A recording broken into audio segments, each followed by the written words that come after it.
Everybody, what is going on? I am Maximus Rex, and this is Big Baby Reviews. Check out my comics at KINGCOMICS.CA. Check out my YouTube channel, King Comics 2021. Check out my Instagram, Maximus Rex 13, and check out my Facebook, Big Baby or Max Rex. So today is Todd McFarlane Day. It is Friday. Hope you've got a great weekend planned for yourselves out there. We are looking at the next issue of Spawn from the early 90s. This is issue number 7, cover dated January 1993. Starting with the cover, well, it is a good kind of preview of what we can expect within. Spawn returning to his military roots from before he died and went to hell when he was Al Simmons, the government operative, basically kind of a special ops kind of secret missions character.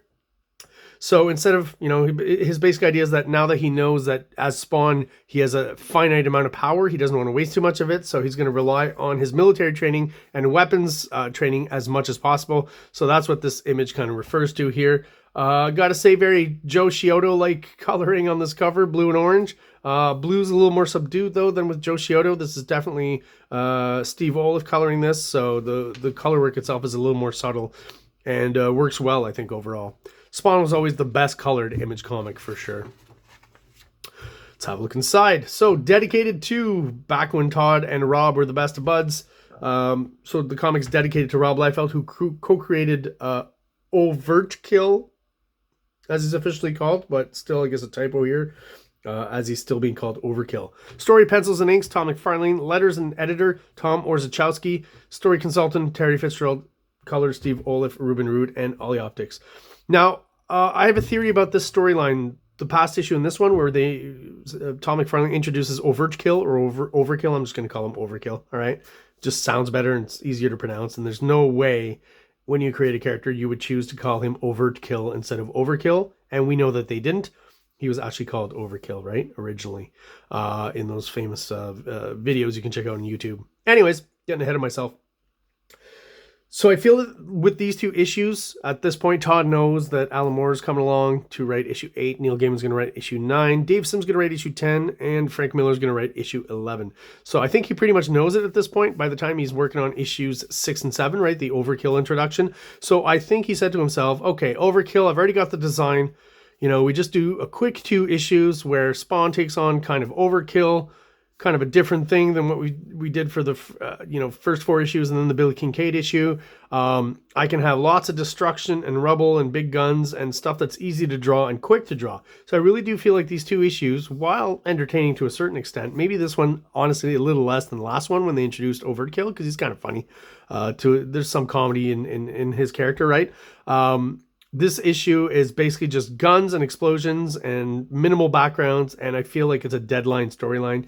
He knows the Alan Moore stuff's coming up, so he's trying to get through these 2 issues as quickly as possible, so that he can really put his best foot forward for at least the Alan Moore issue and the ones after. I'm assuming he wants to do that for all 4 issues. The Alan Moore issue, the Neil Gaiman issue, the Dave Sim issue, and the Frank Miller issue. And I got to say, those issues, from what I remember, do have pretty stellar art. And as we move ahead, I'll be reviewing them, so we'll find out. So not to say that any of the art in these issues is bad per se. It's still some great McFarlane stuff. But I'll explain it as we go through it, that I really do feel like, he's sacrificing the storyline itself, makes it so that he doesn't have to draw too many backgrounds, or that the backgrounds is just basically a lot of rubble and dirt and stuff that's quick and easy to draw. This is a great splash. But I do feel he misses the mark a little bit with the proportions on Spawn. There's just some odd proportions to it. That's not typical to McFarlane. It's almost, he looks like stockier and shorter, and his head's bulbous and very small. Just odd proportions, but I still think it's a pretty cool looking drawing overall. Cool McFarlane illustration. And of course we've got, it's, one of the most 90s illustrations ever of Spawn, the height of, the 90s characters. He already has the spikes and the chains and the cape, and now he's got the guns and the ammo and the grenades as well. So, and the pouches too. So he's Rob Liefeld sized, if I can say it that way. Liefeldized Spawn is basically what he's doing in this issue. And this is another thing where I feel like, he's using his design skills here to do some cool shots of Spawn, move the story along quickly. Doesn't have to draw too many detailed backgrounds. This is maybe one example of what he does, right? Because he's broken into an army's weapons facility and stolen their weapons, basically. He knows from back in his past where these weapons are, so he went to get them. And I gotta say, as far as Image guns are concerned, or like, imagine exaggerated guns. I guess Liefeld kind of started that with Cable in New Mutants, but McFarlane, I think, definitely does a better job at incorporating kind of classic gun design as the basic element of his design, and then extrapolating it, making it more futuristic and imagifying, I guess, is how I'd coin it. And in this case, he knows that these are probably young recruits, innocent. He doesn't want to have to hurt or kill any of them, so he just uses teleportation power, which also makes it so that Todd McFarlane doesn't have to draw a huge kind of confrontation between these guys and can just easily get out of it with a quick drawing representing teleportation. So Spawn is hurled back to the alleyway, and hurled is a good word because as he shows up, he starts hurling and vomits right away. Once again, that element where Todd McFarlane kind of does these shadows that he doesn't like fill in with the ink, right? I think Steve Oliff did a pretty good job here of doing light and dark greens, and I think it works really well in this panel here. It looks cool. I mean, again, the colors are always pretty stellar on Spawn, if a little murky and dark maybe, but it fits the comic, right? And again, if you look at what's going on in the alleyway now, Bobby here kind of walking up to Spawn and having a conversation with him, whipping his mask off, seeing his face. All of this doesn't require very much background and much time to get those backgrounds done. Seems like Spawn's kind of angry here at Bobby for whipping his mask off, but actually what it is a flashback sequence, but we'll get to that. The ads are obviously here, right? They have been for a few issues, reminding you that Alan Moore's coming next issue, right? Gonna remind you too that back then, Alan Moore I'd kind of read about in Wizard and stuff, had never read an Alan Moore comic like Watchmen or anything like that. So my first Alan Moore comic was actually Spawn number 8. My first Neil Gaiman comic was actually Spawn number 9. I knew about Sandman, but I wasn't into that gothy stuff, even as a kid. So yeah, Dave Sim, I think it's the only Dave Sim comic I've ever read. I've never really read Cerebus. And Frank Miller, well, in his case, I don't know if I had read by this point. I was about like on the cusp of maybe reading like Dark Knight Returns or something in maybe a few months. One of the first comics I ordered through the mail back in the day. That was a risky venture. Still, again, some cool design elements. I love McFarlane, the way he establishes cities and buildings and stuff. I think it's always well done. And as an artist, you can tell like this is stuff that's drawn pretty quickly and probably fun to draw. I like drawing that kind of stuff. I take it back on some of these pages. McFarlane's not cheaping on the backgrounds at all. I think he does a pretty good job with the mob boss's office here. And basically, Overkill has gone back to the mob boss that hired him and told him that, I've gotten rid of your problem. He broke, part of me, my arm. I need to be fixed before I'm sent back to my boss. And we're back here with the flashback. More, I think we've seen this face a bunch of times. Every time Spawn has a flashback, it kind of reverts back to the yelly face. I love the breakdown of these designy pages that McFarlane does, using bones as like contours to the panel and stuff. And I do think that by this point, he and Rob Liefeld have probably decided, okay, yeah, Chapel is going to be who kills Spawn. Spoilers, everyone. Or who killed Al Simmons before he became Spawn, right? So over here, in a way, this to me does remind me a lot of Terminator, right? Like, a skeleton with guns, but this is not a metallic robotic skeleton. It's an actual skeleton. So this is kind of a veiled way of referring to Chapel without directly portraying him, because of course Spawn at this point still doesn't remember that Chapel's the one who killed him. But I do feel by this point McFarlane knows it. Liefeld, they've decided on that, so they are throwing in these kind of subplots to eventually reveal it somewhere around issues, I forget, it's like 12 or 13, something like that. Anyways, we'll be reviewing those in a few weeks, right? So that's the flashback, and then Wanda's getting kind of, I guess she saw the same thing in a dream, right? Someone shot Al. I didn't think he was killed in action, right? So basically Terry telling her she's had a bad dream. Back to Spawn sulking in the alleyways, which is something we're going to see a lot over the series here. So before he goes off to fight Overkill, having a conversation with Bobby here, what I would just point out is things I like this specific panel here. Very clever how he layers things. So a little bit of debris and boxes and garbage first as a layer. Then right after that, the gun. right? Then right after that, that little shadow, just that little shadow he adds to the top of Spawn's cape is great. And then Spawn's cape, right? And you got an extra bit of box here. Like just the clever and, you know, simple way that he creates those layers, especially in this panel here, I think works really well. And even Spawn kind of all of this is foreground and then Bobby in the background. Really well composed panel there.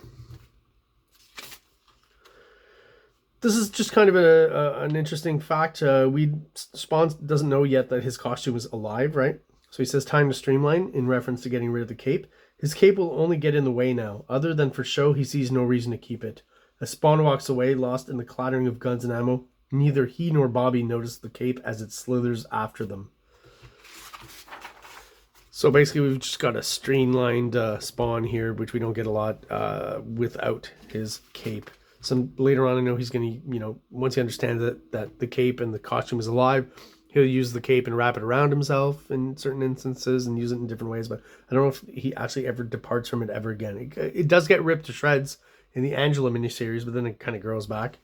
Anyways, we'll talk about that when we get to the Angela miniseries, and we will. Time to get the great 90s dialogue from McFarlane. Time to get some fast answers. That thug I took out last night killed himself before I could get any answers. Bet it won't take me long before I get some new ones. So, Spawn actually shows up to this mafia boss's headquarters here. And kind of blows apart part of the building, right? So he wants to know, basically, send a message so that Overkill joins him. Says, tell your cyborg flunky I'll be waiting for him at the Emerson Piers at midnight. Tell him we're not finished yet. Cool shot of Spawn here, even though it's very small. No cape and guns and stuff. You know, it does make him quite a different character. I would almost say that almost Deadpool-like to a certain extent. Very similar to Deadpool. The Spawnmobile, never got that. Spawnmobile 2, so he's got 2 of them at this point, right? Wow.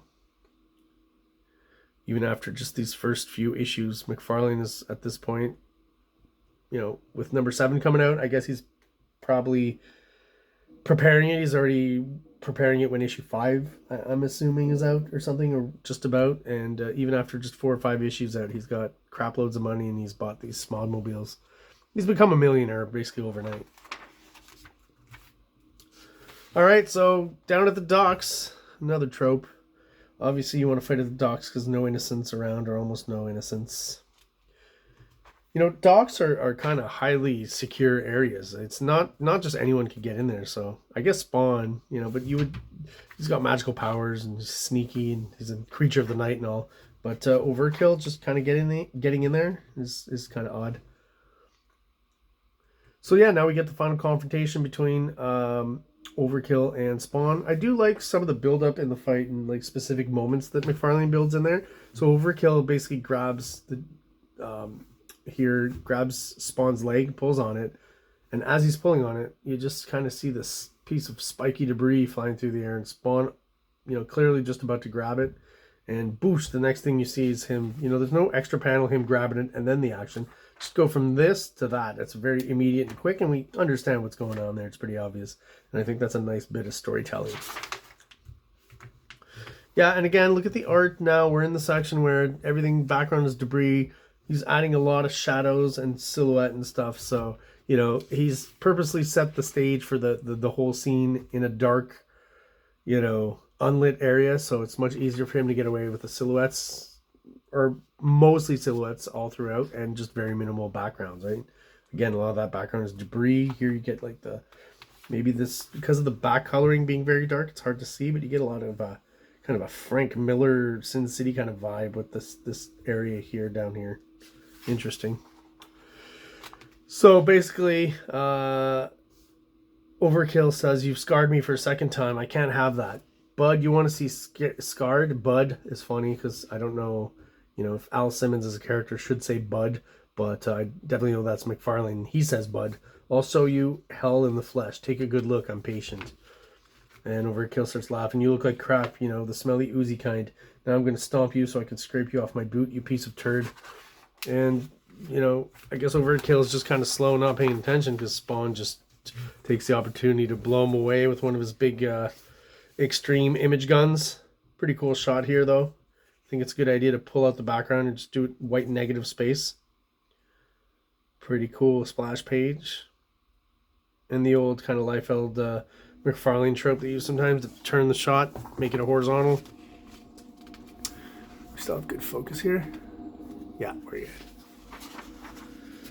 And then what I thought was kind of just, I don't know if Spawn should be smiling here. He's got too much glee, you know. Maybe he's gone a little nuts and stuff, and it's the first little bit of happiness he's had here. Maybe it's reminding him of his past, right, as a mercenary, and maybe that's bringing home some, you know, happy feelings of death and destruction. I don't know. I do like this depiction of Overkill, what's left of him, right? Just the head kind of peeling off there, you know. What's left of his face, kind of skeletal remains. So who's laughing now? I've fought your kind before. This is where the fun comes in. So I guess the fun is maiming and destroying him and pulling him apart. And like the old song from The Lonely Island, cool guys don't look at explosions. As, you know, what's left of Overkill and the scene of the battle is blown to bits. Spawn walks away like a cool guy, not looking back, right? Remember, cool guys don't look at explosions.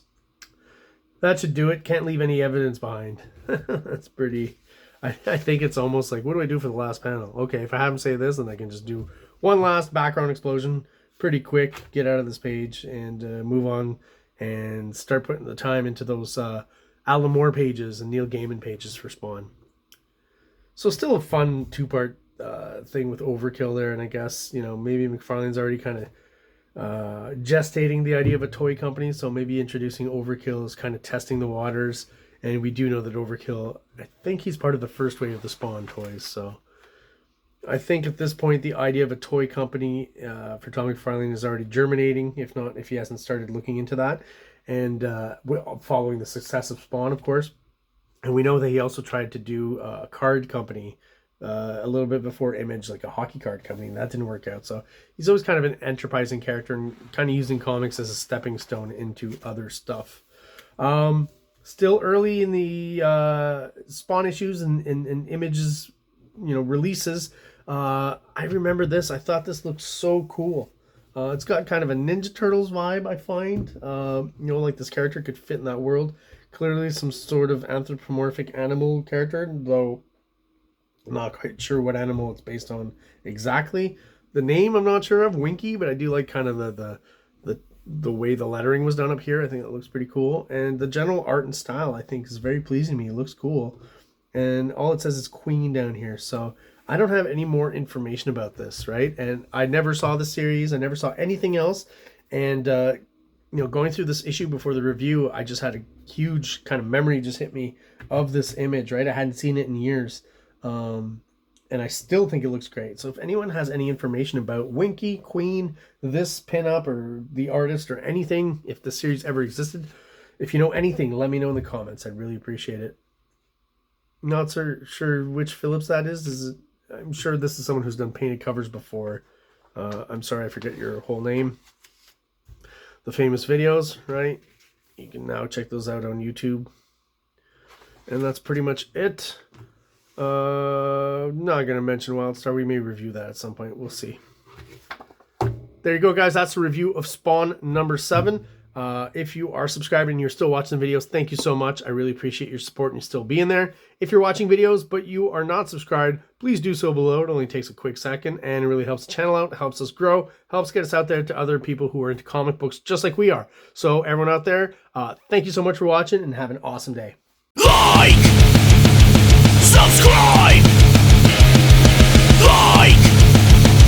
Subscribe!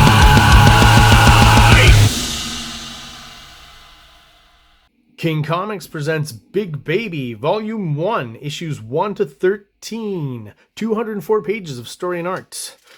King Comics also presents Star Crasher one-shot, 32 pages, cosmic sci-fi surrealist adventure. You can find these fine comics at KingComics.CA, at MaximusRex13 on Instagram, or on Facebook, Max Rex or Big Baby.